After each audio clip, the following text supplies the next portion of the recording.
So, I'm going to start off by answering the question in my clickbait title. No, the movie Soul, created by Disney and Pixar, is not anti-black, in my humble opinion. The reason I had to lead on with that title is because many people saw the original trailer and jumped to quite a few conclusions. One, bring up the trope that animated movies tend to not want to showcase black characters without turning them into something else. Two other movies were brought into discussion to illustrate this trope: 2009's The Princess and the Frog and 2019's Spies in Disguise. Only one of those examples is a Disney movie and neither is a Pixar movie. In the case of The Princess and the Frog, the story is actually a well-known one that's been around for over 200 years. Disney just decided to change the setting to New Orleans and the protagonist to being black. One could still argue that Disney still chose to turn the first black princess into an animal, and I won't disagree with you there. But for what it's worth, for Disney as a company, it was a huge leap and the story itself wasn't terrible. Although I definitely wouldn't categorize it as one of my favorite Disney films in the slightest. Now to Spies in Disguise. I won't lie, again, if you watch the trailer, it showcased this amazing spy movie with a black protagonist in the beginning. Something we've hardly ever seen, especially not in an animated form. And the main character being voiced by Will Smith made it seem like a guaranteed hit. And then he gets turned into a pigeon. And you realize that whole amazing sequence was probably just the beginning of the movie and the whole thing is about him turning himself back. I'm not even gonna lie, that made me not want to watch. And I still haven't. Despite that whole trope, the whole concept of the movie just seemed bland. I mean, a pigeon? But let's get back to Soul and talk about Pixar. Before I made this video, I wanted to look through and see how much of Pixar's catalog consisted of movies focusing on humans. We have to make the distinction that Disney Studios and Disney Pixar are two separate studios. Some may not realize that movies like Frozen and Moana are not Pixar movies.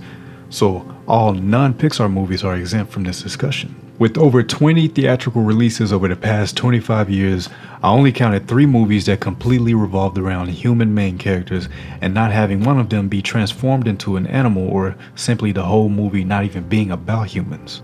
In the case of Pixar, I don't see a trend of people of color being cursed with having to be transformed into something else. But at the same time, I don't see much of a representation of people of color in Pixar's movies. I've seen people bring up Coco. Let me start out by saying Coco is an amazing movie and the story really tugged at my heartstrings and hit close to home with the concept of a grandmother losing her memory.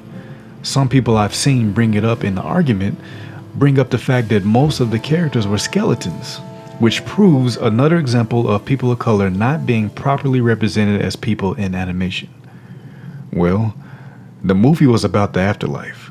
The skeletons were designed to mimic sugar skulls, which, if I'm not mistaken, is a part of Mexican culture and the celebration of Dia de los Muertos, in reference to the departed souls of their ancestors. I can't speak for Mexican or other Latin cultures, but Coco seemed like a movie that really showcased their culture in a beautiful way. And since I brought up culture, I'm going to bring things back to Soul, the point of this video. When the trailer premiered, it opened up with scenes showcasing what looked like beautiful black representation that we've never seen before in a Disney animated film, showcasing black hair with intricate details that have been unmatched and overall a unique take on the black form in an animated medium. And then the character dies seemingly and is in a blue blob-like soul form.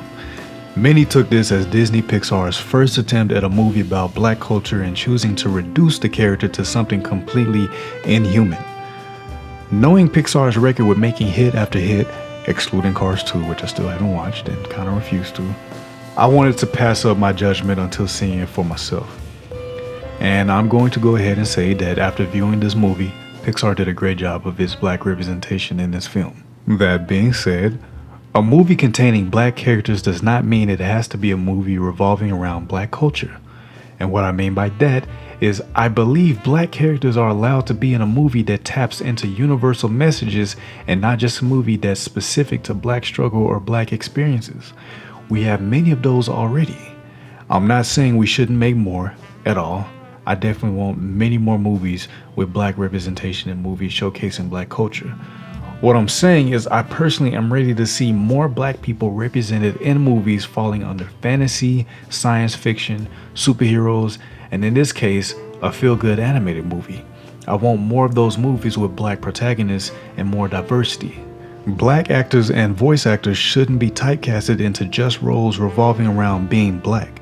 We can still be black and that not be the entire premise of our character. Not to mention, being black is a huge diaspora of cultural experiences. If you're still wondering whether the main character is a blue blob the whole movie, without giving away any spoilers, I'm just going to say no. You actually see his human form for a good 60% of the movie. Only a small portion of the movie takes place in the realm known as the Great Beyond and the Before, where you see all the souls represented. There's plenty of scenes showcasing real humans and black humans. A scene in particular that I believe will resonate well with many black people is the barbershop scene, which takes place halfway into the movie. I'm confident that Pixar took the time to do extensive research of black barbershops and were consulted on the intricacies of the experience. Beyond its depiction of black people, Pixar did what it does best, which is creating a heartfelt story that really deep dives into your emotions. The main characters of the movie, Joe and 22, represent two types of people with clashing ideologies. One being super passionate, knows who they are and where they want to be in life, yet can't seem to catch that big break, yet they remain persistent. The other being utterly pessimistic and complacent with no interest in the world of the living because they see no meaning in life itself. I don't want to give away any spoilers, but some of the messages really resonated with me, including the feelings of fear of whether you will ever amount to anything in your lifetime. Many may come out of this movie with a new perspective of what it truly means to have a purpose in life. The movie dives deep into something universal and innately human, which is, why am I here? And I would also argue that it's not really a kid's movie in the sense that most of the people that will find enjoyment from this movie is probably going to be adults and young adults. I'd love to go into full details about the movie, but this was meant to be spoiler free. I'll say that anyone whom reacted to the trailers with the feeling that this movie wasn't going to do justice to black people and felt upset, you're still valid. But I also want to say it's not always that deep. I've already seen someone that's seen and analyzed the entire film and went on a rant about how the movie is completely anti-black and dehumanizing. I feel like they couldn't have been watching the same movie. They most likely came into it wanting to find something wrong with it and are now discouraging people from watching it and forming their own opinion. So, me personally, if you have Disney Plus already, I implore you to check Soul out and form an opinion of your own, because I say it's one of the best films to come out of 2020, and I would love to see more movies like it.